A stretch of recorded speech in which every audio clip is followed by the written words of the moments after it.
Welcome back, everyone. We're diving into some pretty intense stuff today. We're tackling Chapter 12 of BNS 2023. Ah, yes. It's all about offenses, specifically those committed by public servants. Right. You got to think about it this way.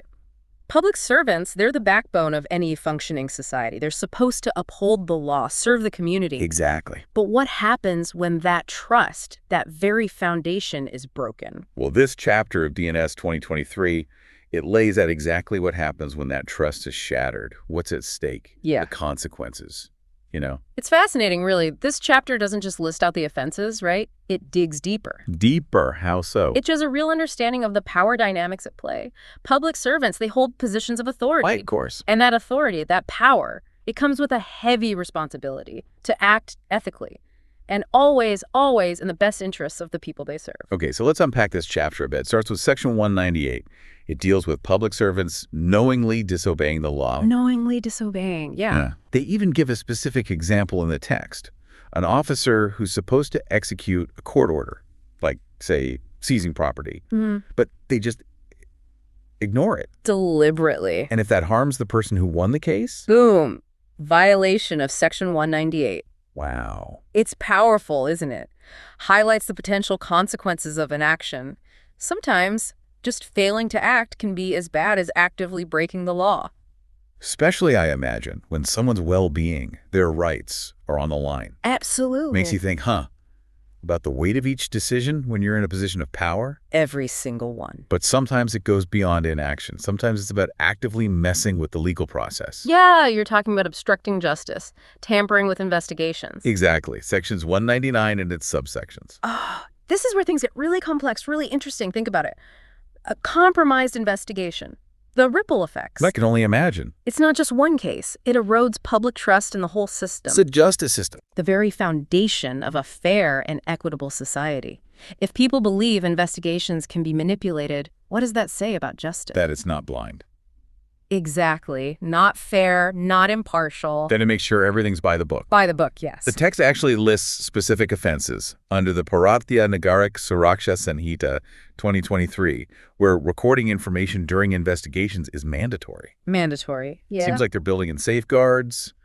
No room for, That funny business. Yeah. Exactly. Transparency and accountability, they're paramount when you're talking about law enforcement. Absolutely. This mandatory recording, it creates a clear trail. Evidence. Reduces the chance for manipulation, cover-ups, all that. Okay, let's shift gears a little. Section 200, this one focuses on those in charge of hospitals. Hospitals, both public and private. Right, both. It's all about ensuring those hospitals, they fulfill their duty to provide medical assistance, especially to victims of specific offenses. Okay. It's a direct link, actually, to Section 397 of the Bharatiya Nyaya Sanhita 2023. I see. Which is very clear. Providing medical care in these situations, it's not optional. It's a legal obligation. So it's not just about treating patients who walk through the door, right? It's about actively upholding the law, making sure victims of crime get the care they need. Precisely. Regardless of where they end up. And this applies to anyone in charge of that hospital. Government run or private? Doesn't matter. Legal and ethical responsibility to ensure that care is provided to those who need it most. So let's talk about something that feels almost like, something out of a crime drama. Document tampering. Yeah. Section 201. It spells out what happens to public servants who, they intentionally mess with documents. Intentionally, yes. Create them incorrectly. Translate them wrong, knowing it could cause harm. This is a big one. We're talking manipulating official documents. Right. And the impact. Potentially devastating. Imagine, say, a public official changes a land ownership record to benefit someone unfairly. That's a nightmare. Someone could lose their property, their livelihood, their whole sense of security. Just like that. It's like the whole foundation of our legal system, our economic system. Yep. It rests on these documents being accurate.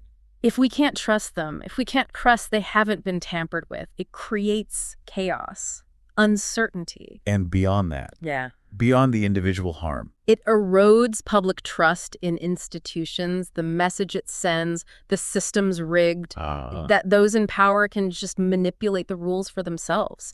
Dangerous path for any society. Okay, let's talk about conflict of interest. Something super relevant today. Absolutely. Sections 202 and 203. How public servants need to avoid situations where their personal interests clash with their public duties. Maintaining impartiality. Preventing the abuse of power. Right. In Section 202, it tackles prohibited trade. Prohibited trade. Meaning public servants are restricted from doing business if it creates a conflict with their official responsibilities. So, like, if you're in charge of awarding government contracts for construction projects, you shouldn't be running your own construction company on the side. Right, exactly. You could use your position to benefit your own business, even if it's not the best for the public. Classic conflict of interest. Classic. And 203. Takes it further. Restrictions around buying or bidding on certain properties. Using insider knowledge to gain an advantage. Exactly. Think about it. You're a public official involved in urban planning. Okay. You know about future development projects before the public does, using that to buy land before prices skyrocket. That's a violation. Clear violation. It's about ensuring a level playing field, isn't it? That's the idea. Preventing those in power from using their positions to get rich. All right, now for something almost too wild to believe. Impersonation, Section 204. Maintaining the legitimacy of public service. Imagine someone pretending to be a police officer, extorting money, getting access to sensitive information. That's scary. It undermines the whole concept of authority. Devastating impact on public trust. The whole system relies on us trusting the person in the uniform, the badge, that they are who they say they are. Exactly. Impersonating a public servant. It's not just about lying, it's about exploiting the trust people place in those representing the law, the government. And finally, Section 205. It might seem, I don't know, a bit less intense than some of the others. Less intense, maybe, but still important. It deals with the offense of wearing clothes, carrying tokens that look like those of public servants. But with the intention to deceive. That's the key.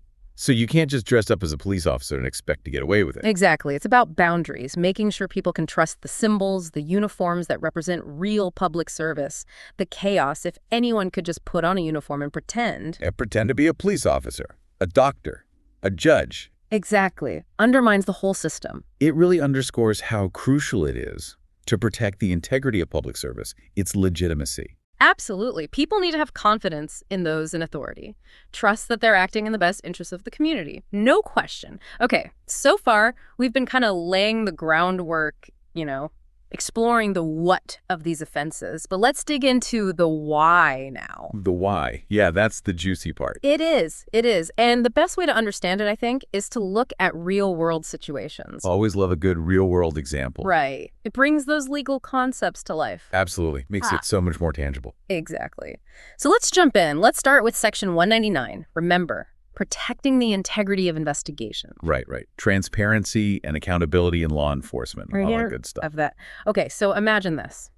A police officer is investigating a crime, but the person involved, someone powerful. Okay, powerful how? A wealthy business person, a high-ranking official, someone like that. Got it. And this officer, they get pressured to, say, downplay some evidence, maybe steer the investigation away from this powerful suspect. Classic obstruction of justice, right? Like in the movies. Happens more than you'd think. And the consequences, far-reaching. It's not just about the guilty person getting away with it. It's about more than that. Way more. It erodes public faith in the whole system.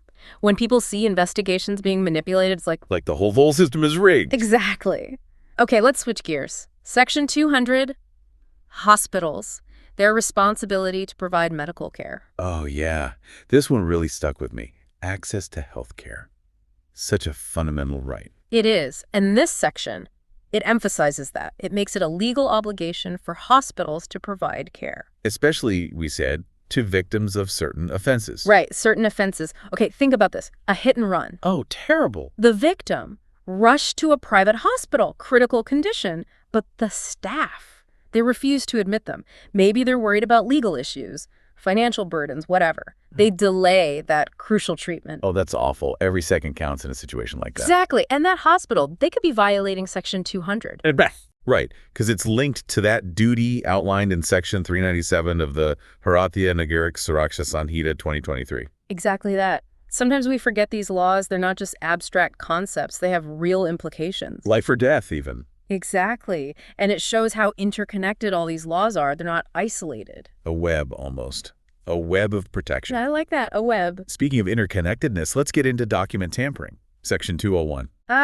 Document tampering. People don't always realize how important this is. We're talking about intentionally changing official documents. And the harm that can cause. Huge, right? Especially with things like land records. Huge. Land disputes, families fighting over property. For generations sometimes. And document tampering. It just throws gasoline on that fire. Imagine an official working in the land registry. They get bribed to change ownership documents. Teach them how. Forge signatures, mess with property boundaries, even create fake records. It's like rewriting history.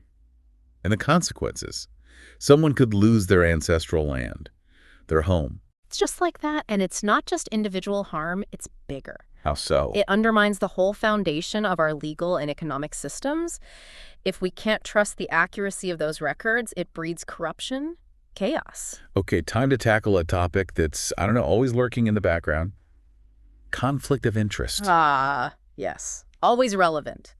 Sessions 202 and 203 really go deep on this. Public servants, keeping their personal interests separate from their duties. It all comes back to preventing the abuse of power, making sure decisions are made for the right reasons, for the public good, not for someone's personal gain. No feathering their own nest, right? Exactly. So Section 202, it addresses this prohibited trade. Meaning? Public servants can't be doing business if it creates a conflict. Makes sense. Can't be on both sides of the deal. And Section 203, it takes this further. Restrictions on buying or bidding on certain properties. So like a public official involved in urban planning, they find out about a big development project before anyone else.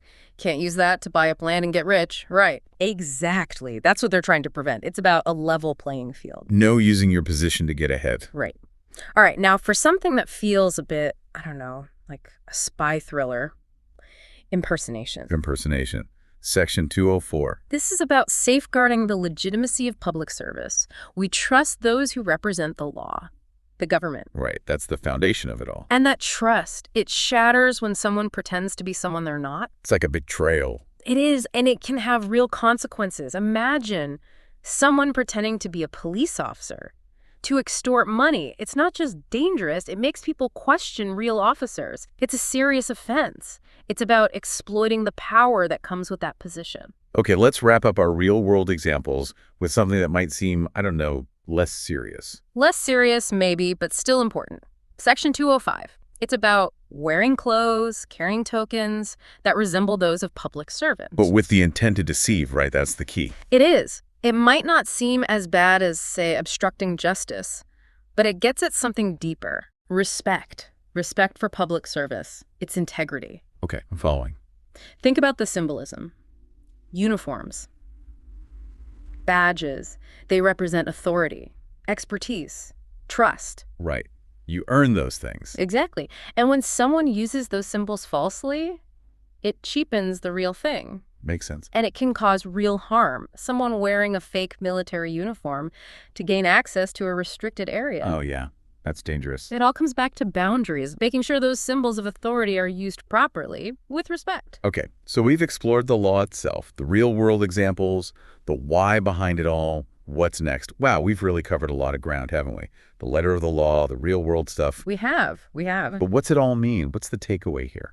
The big picture. You know, it's interesting. These laws, when you look at them together, they're not just about punishing bad behavior. No. It's deeper than that. They're about expectations, setting a framework for ethical conduct. Ah, I see. Shaping the culture of public service itself. It's like, hey, you're in a position of authority. Here's the code. Here's how we do things. Right, and it makes you ask some bigger questions about the kind of society we want. Do we value transparency? Accountability. Both. Do we prioritize the public good over someone's personal gain? These laws, they reflect those values, don't they? Our aspirations. They do. And it's especially relevant now, wouldn't you say? Oh, absolutely. Trust in institutions, it feels like it's eroding. Yeah. We hear about corruption, scandals, abuse of power. It's honestly, it can be pretty disheartening. I get it. I do. But I also see these laws as, I don't know, a glimmer of hope. Hope? Yeah, a commitment to holding those in power accountable to a just and equitable society. Like a reminder that the system isn't totally broken. Right. Exactly. There are mechanisms to address wrongdoing, to course correct. But how do we make sure these laws are actually effective?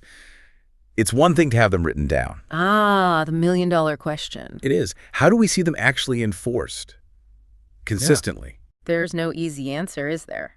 It takes a lot. Oversight mechanisms, ethical training for public servants. A culture where people feel safe speaking up? Whistleblowing, yeah, protecting those who do the right thing. It's about creating an environment where doing the right thing, it's not just expected, it's rewarded. Yes, it's celebrated. We need to shift the narrative, don't we? From, like, don't get caught, Yeah. to do what's right, even when no one's watching. Exactly. And how do we do that? How do we incentivize that behavior? How do we make sure whistleblowers aren't punished for doing the right thing? Big questions, yeah. But important ones. If we want public service to be about, well, serving the public. Not serving yourself. Right, power without accountability. That's a dangerous recipe. Dangerous indeed. And it's not just about those big splashy cases, is it? No, it's the everyday choices. The small decisions that can either build trust or break it. A culture of integrity at every level. Exactly. And it starts with each of us holding ourselves accountable and holding those in power accountable too. So, to everyone listening out there, what's your role in all of this? What can you do, big or small, to ensure that those in power are held to the highest standard? It can feel overwhelming, right? But even small things can make a difference. Stay informed, ask questions, hold your elected officials accountable. Support organizations fighting for transparency, good governance, all of that. And remember, building a just society, it's a marathon, not a sprint. It takes constant work, critical thinking, a willingness to challenge the status quo. Never underestimate the power of your voice, your actions, to make a positive impact. Well said. Well said. Until next time, keep diving deep, stay curious, and keep questioning everything.